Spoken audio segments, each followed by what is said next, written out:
AI summit इथे युवक काँग्रेसच्या वतीने निषेध मोर्चा काढला होता।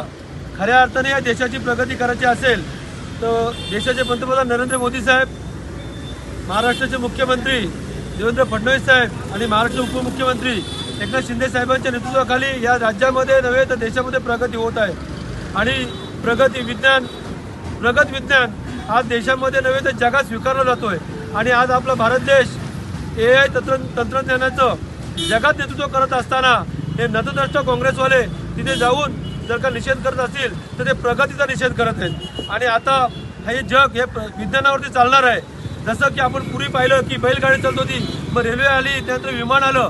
कारण आता जग प्रगत होत चाललेलं आहे आणि या प्रगतीच्या आड जर का काँग्रेस येत असेल तर हे काँग्रेसला आम्ही इथं गाडल्याशिवाय राहणार नाही। या देशामध्ये प्रगतीच केली पाहिजे आणि आपली महायुतीच्या माध्यमातून या राज्यामध्ये आणि देशामध्ये प्रगती होत असताना काँग्रेस सरकार नतद्रष्ट पक्ष आहे, जो जुन्या विचाराचा आहे। त्यांना प्रगती नको, कुठलाही विकास नको, फक्त आहे तिथेच राहायचं हा विचार आता काढला पाहिजे। आणि म्हणून शिवसेना पुणे विधानसभेच्या वतीने आम्ही या काँग्रेसचा जाहीर निषेध करतोय आणि येणाऱ्या प्रगतीसाठी किंवा येणाऱ्या काळामध्ये आपला भारत देश हा AIच्या माध्यमातून जगामध्ये महासत्ता बनण्यासाठी प्रयत्न करतोय आणि ती महासत्ता होईलच। आणि त्याच्यासाठी कुठल्याही प्रकारे या नतद्रष्ट काँग्रेसवासी असू द्या किंवा कम्युनिस्ट असू द्या हे जे प्रयत्न करत देशाच्या प्रगतीच्या आड येतात, तर या देशातील जनता ही सुजाण जनता आहे आणि ही जनता महायुतीच्या मागे आहे आणि महायुतीच्या मागे असल्यामुळेच प्रगती होणार आहे।